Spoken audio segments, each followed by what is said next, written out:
پانی کا طوفان ہاتھ سے گزر گیا تو ہم نے تم کو کشتی میں سوار کر دیا تھا۔ اشارتاً طوفان نوح کی طرف اس لیے اشارہ ہے، نبی صلی اللہ علیہ وسلم کو پیچھے پڑا نا کہ کتنی تکلیف دہ حالت تھی اس وقت۔ اللہ تعالیٰ اب اشارے سے ان کو وارننگ دے رہے ہیں اور فوراً ہی نبی صلی اللہ علیہ وسلم کو فرما رہے ہیں، جس طرح میں نے نوح کو نجات دی تھی اس طرح میں تمہیں نجات دوں گا۔ اللہ اکبر کبیرہ۔ تو یہ بات کیا تھی؟ ایک بڑی تسلی اور تشفی کہ میں بہت جلد ان دکھوں میں نکل جاؤں گا۔ ہائے، تو ہم نے تم کو جب پانی کا طوفان ہاتھ سے گزر گیا تو ہم نے تم کو کشتی میں سوار کر دیا تھا تاکہ اس واقعے کو تمہارے لیے ایک سبق آموز یادگار بنا دیں، اور یاد رکھنے والے کان اس کو کی یاد محفوظ رکھیں۔ اللہ اکبر کبیرہ۔ اب ایک اشارے سے پوری کہانی نوح علیہ السلام کی بتا دی گئی۔ ایک یہ کہ نوح نے کیسے سفر میں صبر کیا، اور پھر یہ کہ رحمان نے پھر کیسے اس کو تحفظ سے بچایا۔ پھر جب ایک دفعہ سور میں پھونک مار دی جائے گی اور زمین اور پہاڑوں کو اٹھا کر ایک ہی چوٹ میں ریزہ ریزہ کر دیا جائے گا، اس روز وہ ہونے والا واقعہ پیش آ جائے گا۔ اس دن آسمان پھٹے گا اور اس کی بندش ڈھیلی پڑ جائے گی، فرشتے اس کے طرف جانب میں ہوں گے، اور 8 فرشتے اس روز تیرے رب کا عرش اپنے اوپر اٹھائے ہوئے ہوں گے۔ اس وقت اللہ کا عرش 4 فرشتوں نے اٹھایا ہوا ہے، اس دن اللہ کا عرش 8 فرشتے اٹھائیں گے۔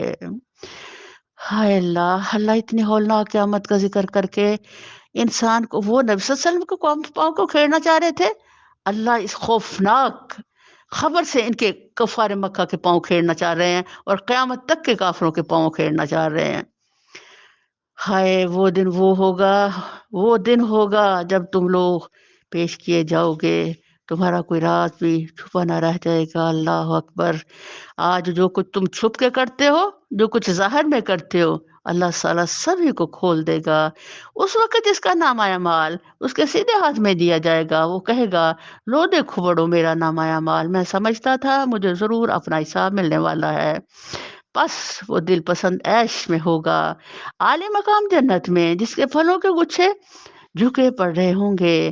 ایسے لوگوں سے کہا جائے گا، مزے سے کھاؤ اور پیو اپنے ان اعمال کے بدلے جو تم نے گزرے ہوئے دنوں میں کیے تھے۔ اب فوراً ہی اللہ تعالیٰ تسلی و تشفی دے رہے ہیں ایمان والوں کو کہ الحمدللہ آج جو تکالیف تم اٹھا رہے ہو، بہت جلد تمہیں وہ راحتیں ملنے والی ہیں جن کا تم تصور بھی نہ کر سکو گے۔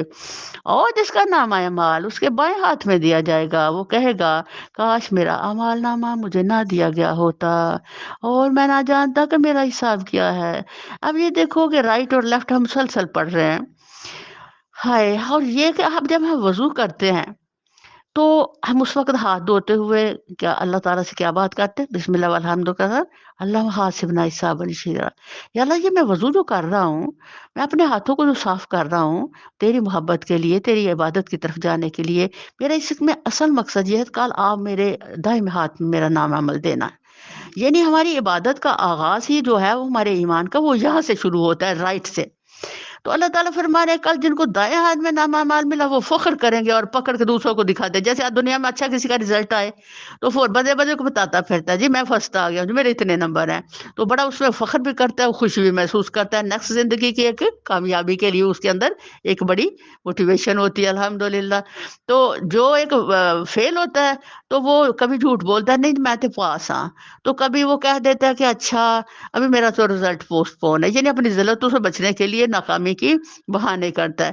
تو یہاں کی ذلت تو اتنی ہولناک ہوگی کہ جب اس کے نامہ اعمال دیا جائے گا تو نبی صلی اللہ علیہ وسلم نے فرمایا وہ پہلے تو پکڑے گا ہی نہیں، اپنے ہاتھ کو پیچھے پیٹ کے کر لے گا، تو زبردستی فرشتے اس کے ہاتھ میں پکڑائیں گے، تو زبردستی پکڑائیں گے تو پھر وہ کہے گا، ہائے کاش میرا یہ نامہ اعمال مجھے نہ دیا گیا ہوتا، میری جو پہلی موت تھی کاش وہ میری آخری موت ہوئی، میں دوبارہ اٹھایا نہ گیا ہوتا، کاش میری وہی موت جو دنیا میں آئی تھی فیصلہ کن ہوتی، آج میرا مال میرے کچھ کام نہ آیا، ہائے میرا سارا اقتدار ختم ہو گیا۔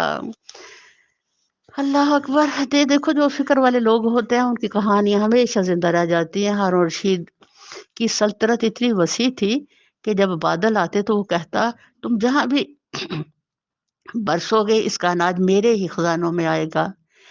جب حکیم نے اسے بتایا کہ پرسوں آپ کی موت واقع ہو جانے والی ہے تو اس نے خود قبر کے اوپر بیٹھ کر قبر کھدوائی اور ساتھ یہ آیات پڑھتا جا رہا تھا، اللہ اکبر، ما غنا انی مالیہ ہلاک انی سلطانیہ، اللہ اکبر۔ یہ دیکھو یہ اقتدار جو کتنے خوشکن ہے دنیا میں، لیکن پھر کتنے ہی حسرتناک بن جاتے ہیں، اللہ اکبر۔ تو یہ آیتیں پڑھتے ہوئے حسرت سے خود اپنی قبر کھدوا رہا ہے، اللہ اکبر کبیرہ۔ حکم ہوگا پکڑو اسے اور اس کے گردن میں توق ڈال دو، پھر اسے جہنم میں جھونک دو، پھر اس کو 70 ہاتھ لمبی زنجیر میں جکڑ دو۔ یہ نہ اللہ بزرگوں بدتر پر ایمان لاتا تھا اور نہ مسکین کو کھانا کھلانے کی ترغیب دیتا تھا، لہذا آج نہ یہاں اس کا کوئی یارے غمخوار ہے اور نہ زخموں کے دھون کے سوا اس کے لیے کوئی کھانا جسے خطا کاروں کے سوا کوئی نہیں کھاتا۔ استغفر اللہ رب من کل۔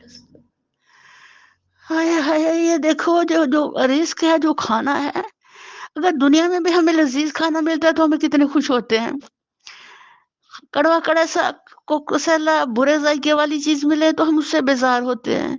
بس یہ کھانے کل کے انجام میں بھی دونوں ہی چیزیں شامل ہوں گی، جنتیوں کے لیے اعلیٰ کھانے ہوں گے الحمدللہ، اور جہنمیوں کے لیے ایسے کھانے انا للہ و انا الیہ راجعون جن کا تذکرہ بھی بھیانک ہے۔ بس نہیں، میں قسم کھاتا ہوں ان چیزوں کی بھی جو تم دیکھتے ہو اور ان کی بھی جنہیں تم نہیں دیکھتے۔ یہ ایک رسول کریم کا قول ہے، کسی شاعر کا قول نہیں ہے، تم لوگ کم ہی ایمان لاتے ہو، اور نہ یہ کسی کہن کا قول ہے، تم لوگ کم ہی غور کرتے ہو۔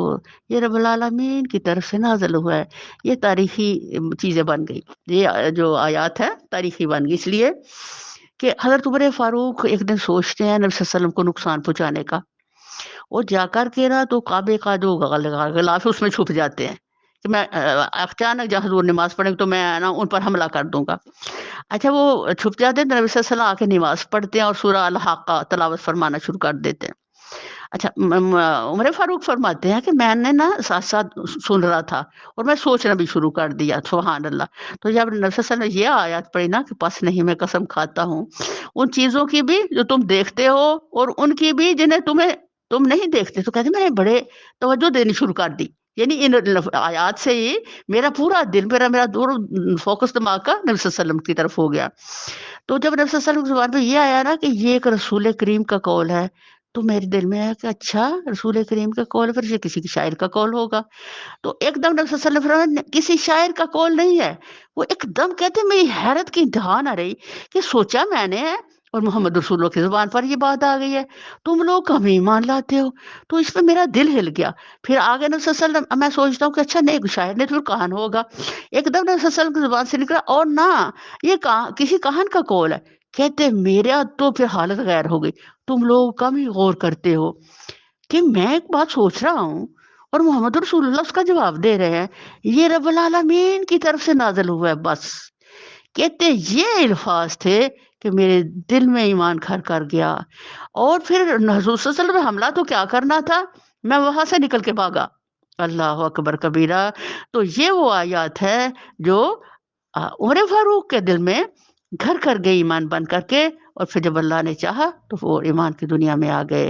اور اگر اس نبی صلی اللہ علیہ وسلم نے گھر خود گھر کر کر کوئی بات ہماری طرح منسوب کی ہوتی تو ہم اس کا دایاں ہاتھ پکڑ لیتے اور اس کی گردن کاٹ ڈالتے، پھر تم میں سے کوئی ہمیں اس کام سے روکنے والا نہ ہوتا۔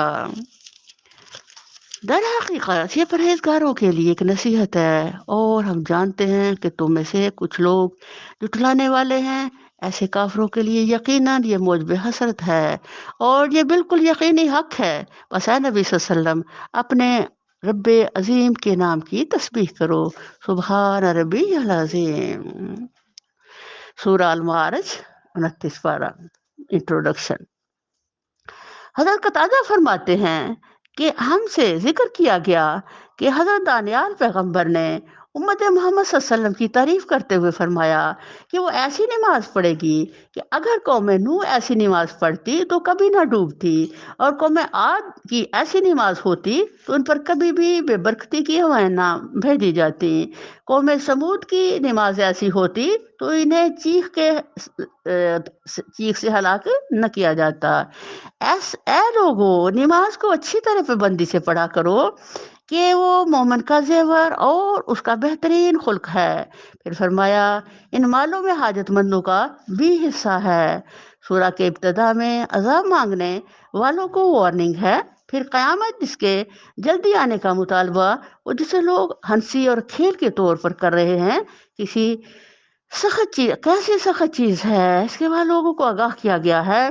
اس روز انسانوں کی قسمت کا فیصلہ ان کے عقیدے اور اخلاق و اعمال کی بنیاد پر کیا جائے گا۔ آخر میں کفار مکہ کو رسول اللہ صلی اللہ علیہ وسلم کا مذاق اڑانے پر وارننگ کی گئی ہے۔ سورہ المعارج۔ اللہ کے نام سے بڑا مہربان نہایت رحم کرنے والا ہے۔ مانگنے والے نے عذاب مانگا ہے، وہ عذاب جو ضرور واقع ہونے والا ہے۔ اب ذرا قرآن کا مزاج آپ دیکھیں، جب یہ اینڈ پہ آیا ہے تو کتنی سختی آ گئی ہے۔ اللہ تعالیٰ کی پہلے نصیحتیں تھیں، محبتیں تھیں، اور ہمارے لیے شریعتیں تھیں، اور بہت کچھ زندگی کا اللہ نے ہمیں خزانے عطا کر کے، تو جب یہاں سے جب پتہ چلا کہ جب بندہ میچور ہو جاتا ہے تو ابھی وہ سمجھتا نہیں ہے، تو اس کے لیے بھائی پھر یہ کچھ ہے۔ تو آخر میں آ کر کے تو اللہ اتنے سخت انداز سے وارننگ کے انداز میں کہ اپنی زندگیوں کو اب بدلنے والے بن جاؤ۔ اگر تم اب بھی نہ بدلا تم نے اس قرآن کے اتنے عظیم سمندر سے گزر کر کے، تو پھر تمہارے لیے کوئی رعایت نہیں۔ تو اللہ فرمانے ہیں مانگنے والے نے عذاب مانگا ہے، وہ عذاب جو ضرور واقع ہونے والا ہے۔ کافروں کے لیے ہے کوئی اسے دفع کرنے والا نہیں، اس خدا کی طرف سے جو عروج کے زینوں کا مالک ہے۔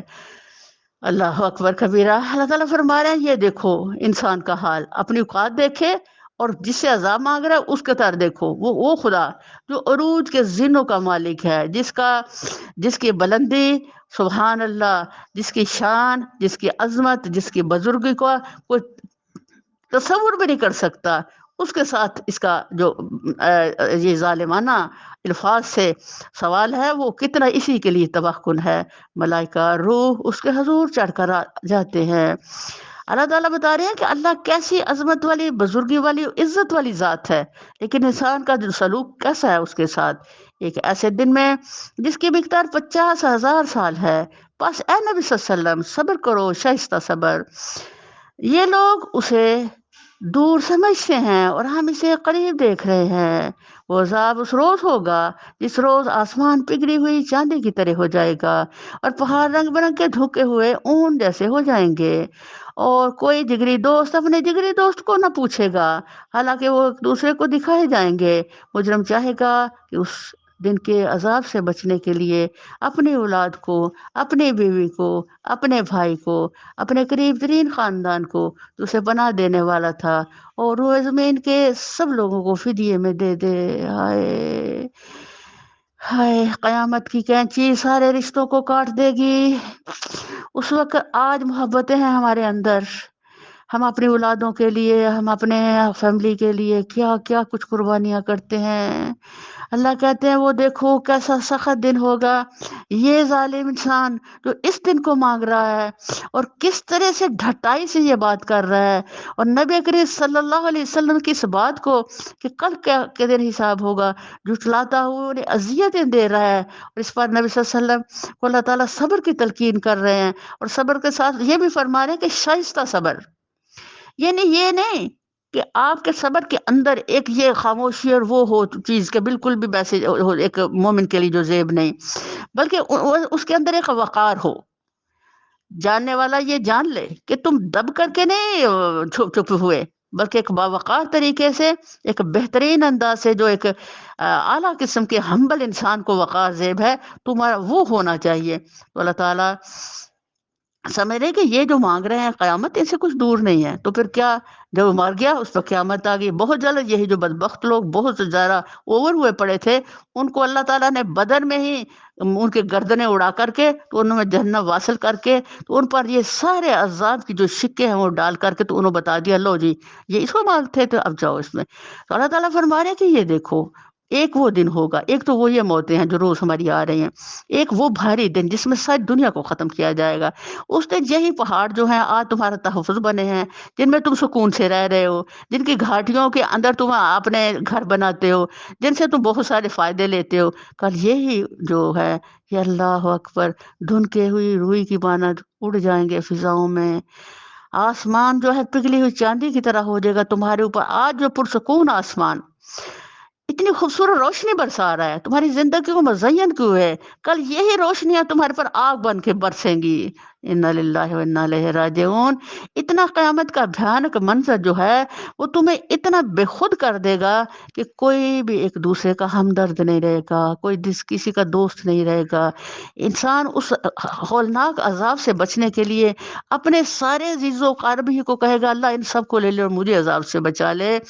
آج جن کے لیے، جن کی محبتوں میں ہم اللہ کو بھولے ہوئے ہیں، جس کے لیے ہم آخرت کے اعمال کو بھاری کر رہے ہیں، جن کی محبتوں میں ہم اللہ کی نمازوں سے غفلت کر رہے ہیں، جن کی محبتوں کے لیے ہم کہتے ہیں ہم نے بچوں کے لیے کرنا ہے، ہم نے جی فلانے کے لیے جی میں نے گھر میں یہ کرنا ہے تو وہ کرنا ہے، اور اللہ کی نمازوں اور اللہ کے قرآن سے دوری جو ہم نے اختیار کی، کل یہی سب کچھ ہمارا ہم اللہ کو اپنے فدیے میں دینا چاہیں گے، اور کچھ بھی قبول نہیں ہوگا۔ ہر شخص کو اپنے اعمال ہی دیکھنے پڑیں گے، اور یہ تدبیر سے نجات، ہائے ہائے کوئی تدبیر نجات نہیں دلا سکے گی بھائی، ہرگز۔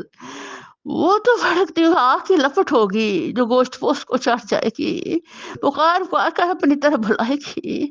ہر شخص جسے آگ سے منہ موڑا اور پیٹ پھیری اور مال جمع کیا اور سید کا رکھ۔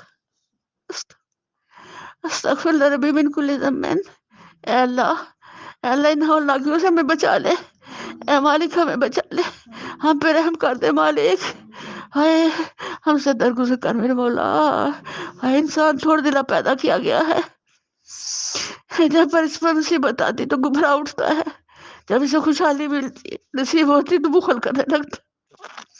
اللہ اس میں کوئی شک نہیں، ہم ایسے ہی ہیں، بس تو ہمیں معاف کر دے، بس تو ہمیں معاف کر دے۔ مگر وہ لوگ ہائے ہائے جو ایسے عیب سے بچے ہوئے ہیں وہ نماز پڑھتے ہیں، اللہ ہمیں نماز پڑھنے والا بنا دے۔ ہائے اللہ، دیکھو یہ نماز اتنی پیاری چیز ہے الحمدللہ کہ میرے رب نے اتنی بھیانک، اتنی خوفناک، اتنی سخت سزاؤں سے بچنے کا ایک ہتھیار دے دیا، اور وہ کیا؟ نماز۔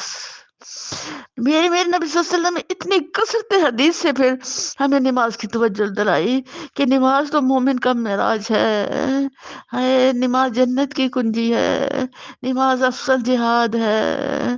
ہے اٹھ بلال اذان دے، نماز میری آنکھوں کی ٹھنڈک ہے۔ اے اللہ ہماری نمازوں کو بھی ہماری آنکھوں کی ٹھنڈک بنا دے، جو اپنی نماز کی ہمیشہ پابندی کرتے ہیں۔ اب ہم لوگ ایک نماز پڑھ لی، دو نماز پڑھ لی، جب چاہے پڑھ لی، جب چاہے چھوڑ دی، ذرا مسئلہ آ گیا سر درد ہے نماز گئی، مہمان آ گیا نماز گئی، کوئی مسئلہ ہوا نماز گئی۔ تو جو ہم نمازیں جو ہے نا ایک دو چار پڑھنے والے، چار بھی اگر کوئی پڑھتا ہے تو وہ نمازی نہیں ہے، وہاں نمازی صرف وہ ہے جو 5 وقت کے پابندی کے ساتھ نماز پڑھتا ہے۔ تو اللہ تعالیٰ اتنے بھیانک اوپر نقشہ کھینچ کر کے تو اب ہمیں بتا رہے کہ نماز کی کتنی اہمیت ہے۔ میرا خیال ہے اب ہمیں اور ذرا ٹچ ہو جانا چاہیے نماز کے لیے، سینسٹیو ہو جانا چاہیے کہ یا اللہ اگر ان ساری بھیانک دنیا سے بچانے والی ہمیں نماز ہی ہے تو اللہ تعالیٰ ہماری ایسی اچھی نماز کر دے جو تجھے پسند آئے، جو تیرے معیار مقصود پر ہو، جس میں خشوع ہو، جس میں ہمارا دل لگے، ہمیں سمجھے ہم کیا آپ سے بات کر رہے ہیں۔ اللہ اس میں آپ ہماری بہت مدد فرمائے میرے مالک، اور ہمارے ٹوٹے پھوٹے سجدوں کو ضرور قبول کر لے اللہ۔ تو اللہ فرمانے کہ جو نماز پڑھتے ہیں وہ اپنی نماز کی ہمیشہ پابندی کرتے ہیں۔ یہ بہت غور طلب بات ہے۔ کچھ حالات ہو، آپ سفر میں ہیں، آپ حاضر میں ہیں، آپ بیمار ہیں، آپ شادی میں ہیں، آپ غم میں ہیں، آپ کو نماز کی پابندی کرنی ہوگی ہر صورت۔ جن کے مالوں میں سائل اور محروم کا ایک مقرر حق ہے، جو روزے جزا کو برحق مانتے ہیں، جو اپنے رب کے عذاب سے ڈرتے ہیں۔ اللہ ہم تیرے عذاب سے ڈرتے ہیں، تو گوار ہے اللہ۔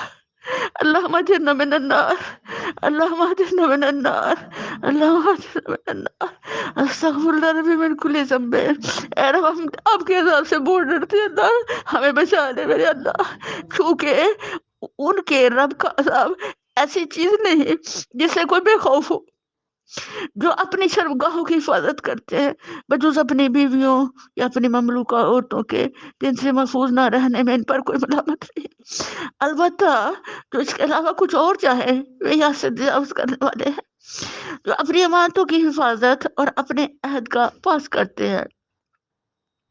ہم پیچھے پڑھ چکے ہیں نا 10 چیزیں، اور الحمدللہ ہم رات کو سوتے ہوئے بھی سے پڑھتے ہیں، اور وہ یہ 10 جو شروط ہیں، نبی صلی اللہ علیہ وسلم نے فرمایا جو ان کو رات کو پڑھ کے سوئے گا تو الحمدللہ اللہ تعالیٰ اس کے اندر جنت کی صفات پیدا کر دیں گے ان کی برکت سے۔ ان میں سے کچھ یہاں دی گئی ہیں۔ وہ اپنی گواہیوں میں راست بازی پر قائم رہتے ہیں، اور جو اپنی نماز کی حفاظت کرتے ہیں، سبحان اللہ، نماز کا آغاز ہوا پڑھنے سے، وقت کی پابندی سے، اور پھر اس کی حفاظت سے۔ تو اس کا پتہ چلا کہ میری زندگی کا آغاز بھی نماز سے ہو، میری زندگی کا اختتام بھی نماز سے ہو۔ اللہ زندگی میں نماز پڑھنے والا بنا دے، اور جب آخری وقت آئے اللہ سجدے کی میں حالت میں ہوں، تیرا فرشتہ آئے، اللہ وہ میری جان نکال لے، اللہ اس وقت میں بھی خوش ہوں جان دینے میں، اور وہ خوش ہو میری جان لینے میں۔ اللہ تعالیٰ ہمارے نماز کے ساتھ کچھ ایسا جوڑ دے جو ہمارے زندگی کے آغاز اور انجام کو اس نماز سے مزین کرے، اور اس کو ہماری آخرت کا بہترین رزلٹ بنا دے۔ یہ لوگ عزت کے ساتھ جنت کے باغوں میں رہیں گے۔ بس اے نبی صلی اللہ علیہ وسلم، کیا بات ہے، یہ منکرین دائیں اور بائیں سے آئے، گروہ در گروہ تمہاری طرف دوڑے چلے آ رہے ہیں، کیا ان میں سے ہر ایک یہ لالچ رکھتا ہے کہ وہ نعمت بھری جنت میں داخل کر دیا جائے گا؟ ہرگز نہیں۔ یہ دیکھو کہ ہم برائیاں کر کے تو نعمت بھری جنت کی توقع رکھیں تو یہ بڑی نادانی ہے۔ بھائی نعمت بھری جنتیں تو ملیں گی کس سے؟ نیک اعمال سے۔ ہرگز نہیں۔ ہم نے جس چیز سے ان کو پیدا کیا ہے اسے یہ خود جانتے ہیں، بس نہیں، میں قسم کھاتا ہوں خود جانتے کیا؟ انسان کو پتا ہے کہ اس کے پیدائش کا آغاز کہاں؟ ایک قطرے گندے اونٹ سے ہوا، پھر کس طرح ماں کے پیٹ کے اندر اس کی سٹیجز بنتی ہیں، پھر اس کی پیدائش کا جو سارا سلسلہ ہے ہر انسان کو پتا ہے۔ پھر کہاں وہ اتنا مجبور و مقہور تھا کہ اگر اس کو کوئی فوری پکڑ کر کے تو اس کی حفاظت کرتا تو وہ وہی مر جاتا۔ تو اللہ تعالیٰ کیا فرما رہے ہیں کہ ہم نے جس چیز سے ان کو پیدا کیا ہے اسے یہ خود جانتے ہیں، بس نہیں، میں قسم کھاتا ہوں مشرقوں اور مغربوں کے مالک کی، ہم اس پر قادر ہے کہ ان کی جگہ ان سے بہتر لوگ لے آئے، اور کوئی ہم سے بازی لے جانے والا نہیں ہے۔ لہٰذا انہیں اپنی بیہودہ باتوں اور اپنے کھیل میں پڑا رہنے دو، یہاں تک کہ یہ اپنے اس دن کو پہنچ جائیں جس کا ان سے وعدہ کیا جا رہا ہے، جب یہ اپنی قبروں سے نکل کر اس طرح دوڑے جا رہے ہوں گے جیسے اپنے بتوں کے استھانوں کی طرف دوڑ رہے ہوں۔ استغفر اللہ ربی من کل ذنب۔ ان کی نگاہیں جھکی ہوئی ہوں گی، ذلت ان پر چھا رہی ہوگی، وہ دن ہے جس کا ان سے وعدہ کیا جا رہا ہے۔ وما علینا الا البلاغ۔